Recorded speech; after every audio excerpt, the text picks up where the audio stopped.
Hello, everybody, and welcome back. Today we are going to be talking about something very important, which is how to take notes in this class. So, unless it's a test day or a review day or something of that nature, you guys will be taking notes pretty much every day in this class.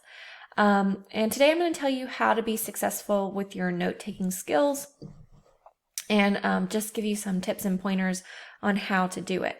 So I just want to preface this by saying that you guys will be taking handwritten notes in here.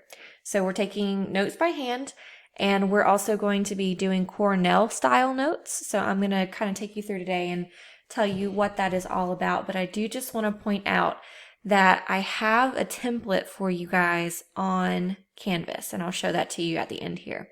The template is it'll take you to a Google Doc. If you have a printer at home, you can print the template and you can fill the notes in on the template that you print out. That's totally fine with me.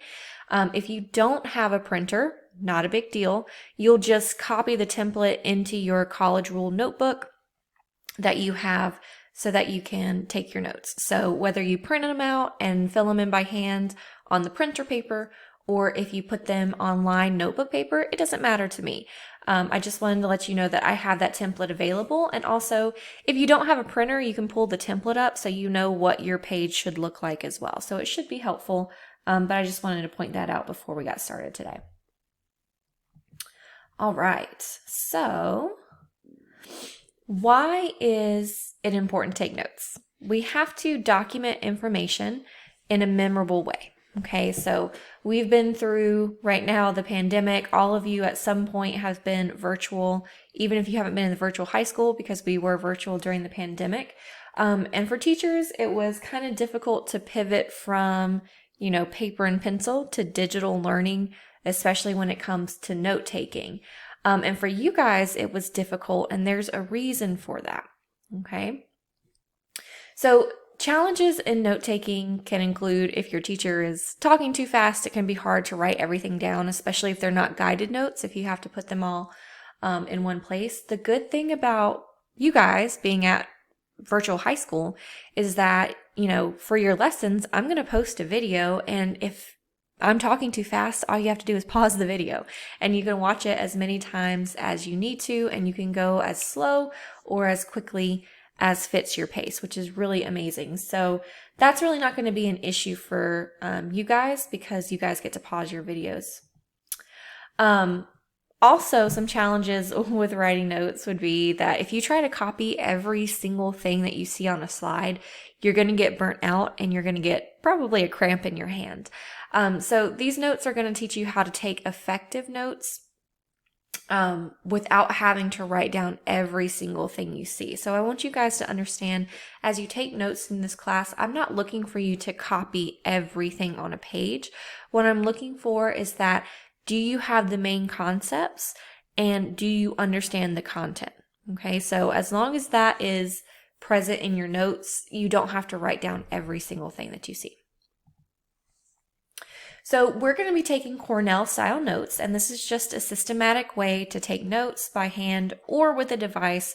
You could do them digitally. We're not going to, and the reason for that is because research has found that in order for learning to be effective, students need to be doing things with the materials they're engaging with. So, actually taking time to chunk the content, process the content. And research also shows that you guys remember things better when you write them down. So I know that we might be going from some digital note taking or being used to guided note taking. This is going to take your learning to another level. And at first it might seem tedious. You might not enjoy it, but I promise you that taking notes by hand is going to help you remember the content a lot better. Okay. And if you're planning on going to college, this is going to help prep you for college because I have never known a professor in any kind of university setting to give students guided notes.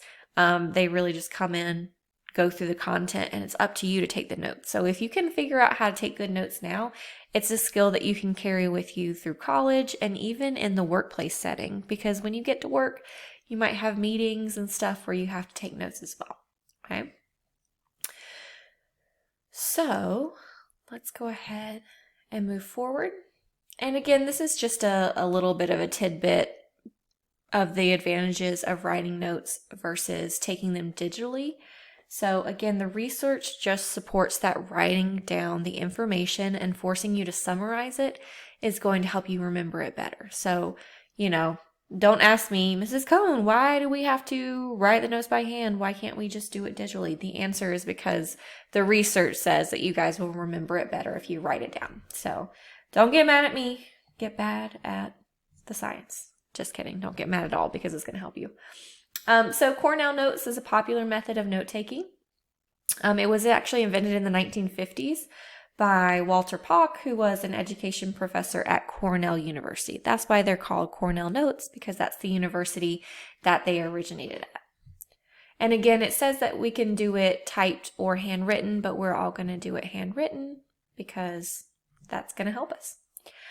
So it just helps us organize information, make note of key points, make connections to prior learning, which is going to be important in science, and then summarizing the most important information. So here is what your notes will look like. So if you are using a pen and paper line notebook, this is how you're going to set up your notes. So you're going to have your name, the subject, the date, and then of course the page number. You should be having your notes in order because again, you should either have one subject for this class or you're using one section in a larger notebook for this class. Then you're going to draw a line so that you have a left-hand margin and then a right-hand margin. Now your right-hand margin should be larger because this is where most of your notes are going to go. And then at the bottom, you're going to have a summary. So it should be set up where you have a smaller left-hand column, a larger right-hand column, and then a horizontal column at the bottom where you write the summary. The summary is just going to summarize the notes. Okay. So when you're taking these notes, the first thing you want to do is fill out the information at the top. Remember, on your lessons, I always have your essential question, your objective for the day, and also the subject. So that should be pretty easy because it's going to be right in the lesson for you. And then on the right-hand side, you're going to take your notes. So the video I have posted for you for the day for the content, you will watch it, pause, and you will take notes from the video. Again, you don't have to copy down everything that you see exactly word for word. You can bullet things, you can summarize things, but you just need to make sure your notes from the content are in the right-hand side. After you're done taking the notes, you're going to go back into the left-hand column and you're going to either write essential questions or list cues and headings in the recall column. So what that means is just as you go back and you look at the important information, you can write essential questions in the left hand, or you can make annotations in the left-hand column that will help you remember that information. And then, of course, the last thing we're going to do is summarize. So let's say we're learning about the structure of the atom, which we're all going to do. At the end of that lesson, your summary should include the key points and the major structure of the atom because your objective would be to learn the structure of the atom. So your summary should always tie back with your objective for the day and what it is that you're trying to learn. And then this just takes you through step by step how to create Cornell notes in a notebook. Like I said, I do have a template link that you can print, or you can do it this way in your notebook. I don't care. The turn-in is going to be the same way. You'll take a picture of it and you'll upload it at the end of every lesson. So you'll just draw your margins. So a line across, a line down, and then a line across. So again, your major notes will go on the right. Your cues will go on the left, your information and subject on the top, and then summary on the bottom. And then this is just, again, a breakdown that lets you see exactly what should be in each section. And if you need to, you can pause this. And if you want to go ahead and set up this template, you do have an assignment today where you're going to be taking some notes. So if you want to pause and set this up, now would be a really great time to do that.